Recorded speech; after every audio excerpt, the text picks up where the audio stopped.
Naglabas naman ng babala ang lokal na pamahalaan ng Ilagan kaugnay sa isang investment scheme matapos matuklasan ng Securities and Exchange Commission Ilagan na ang Fidelity Capital Investment Group ay hindi otorisado at hindi rehistrado upang mangalap ng puhunan mula sa publiko.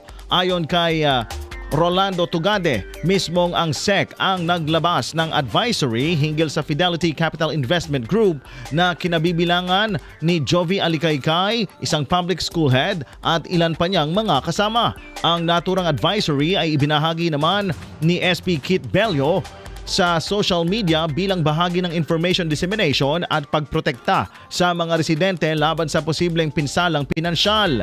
Binigyang diin ng mga opisyal na ang hakbang ng LGU Ilagan ay precautionary lamang kahit wala pang naitatala o naihahaing reklamo ng panlilinlang o panluloko laban sa nasabing grupo.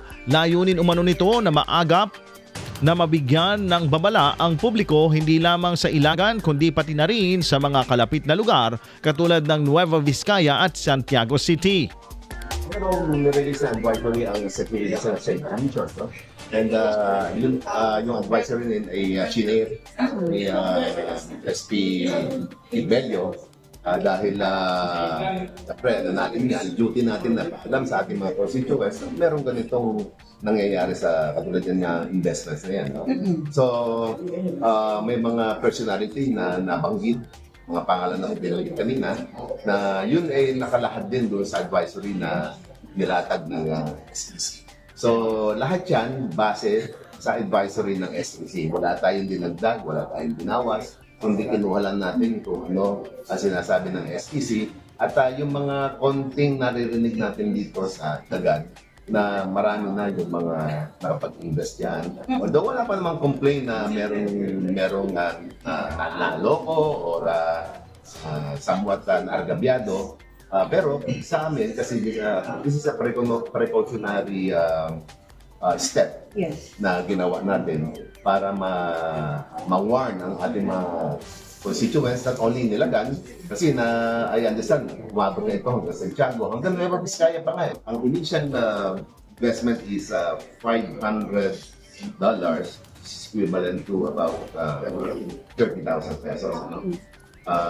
I-deposit nila yan sa isang platform, tapos meron sila nare-receive na mga texts, may time kung kailan yung marireceive.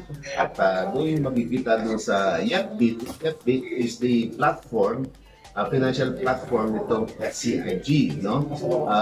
Doon nakapasok yung pera nila at yun ang nagpapalakad ng investors nila para kumita. Ganun ang setup niya. Dahil sa issue, nakatakdang imbitahan ng Ilagan City Council si Jovi Alicaycay upang maipaliwanag ang panig niya kaugnay sa mga pahayag at reaksyon niya sa social media matapos mailabas ang advisory. Plano ring bumuo ng Joint Committee na iimbitahan ng iba't ibang ahensya tulad ng NBI, CIDG, Cybercrime Units at DepEd upang masusing talakayin ang nasabing issue. Sa pahayag naman ni Sangguniang Panlunsod Kit Bello, hahabaan niya ang kanyang pasensya bilang lingkod bayan kahit siya ang unang tinarget ng mga pahayag ni Alicaycay sa social media. Ayon aniya, nais lamang niyang maunawaan kung saan nagmumula ang galit nito. Ngunit ipinalam na rin niya ang issue sa kanyang abogado. Umaasa rin siyang dadalo si Alicaycay sa imbitasyon ng City Council upang maipaliwanag ng maayos ang kanyang sarili. Samantala, iginiit ni Sangguniang Panlunsod Bello na malinaw ang mandato ng SEC pagdating sa pagpabantay at pagbibigay babala laban sa mga iligal na negosyo at investment schemes at tungkulin ng mga opisyal ng pamahalaan na ipaalam ito sa kanilang mga nasasakupan. Ang daming issues against my person. And yun nga, tulad ng sinabi ko kanina, habang ako pasensya ko bilang isang elected official, isang lingkod bayan, dapat tayo itikot. Kung yung presidente nga natin, kung anong binabansa niya. Kaya bilang konsyal nasyonal ng Ilagan, habaan ko. Unless or otherwise, after nang siguro maimbita, hindi niya may paliwanag. Gusto ko lang parinig kung anong pinag-ugatan ng galit niya sa akin. So far, yung mga hahaba ako pasensya ko. Pero nai-refer ko na po sa abogado ko. Tignan ko, ako ang magpakita siya sa imbitasyon namin, sa aming paunlak, may paliwanag niya bakit. Sa ngayon, ang pagkaintindi ko dahil naging emotional po siya dahil assuming na she was engaging in a legal business, tapos nandito kami, siguro naging emotional siya. Naintindihan ko pa yun. Hinabaan ko yung pasensya ko. Pero tignan natin kung may paliwanag yan na mabuti or outcome ng investigation. Kung may paliwanag yan mabuti, siguro mag-decision ako regarding sa legal action na gagawin. When I posted that, the SEC advisory, naging emotional siya dahil malaki siguro kinita niya. Assuming na she was thinking that it was a legal business. Yun na lang siguro. Pero siguro kung basahin yung mga after for the next 5 days, tuloy-tuloy pa rin niya. Yun ang hindi ko maintindihan. Tinabaan ko nga pasensya, kailangan magpaliwanag na siya.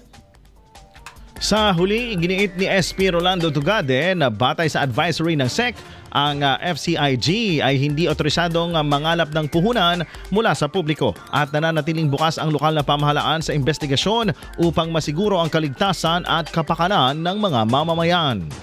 Ulitin namin, yung kumpanya is not authorized to solicit investment. Maliwanag yung sinabi natin.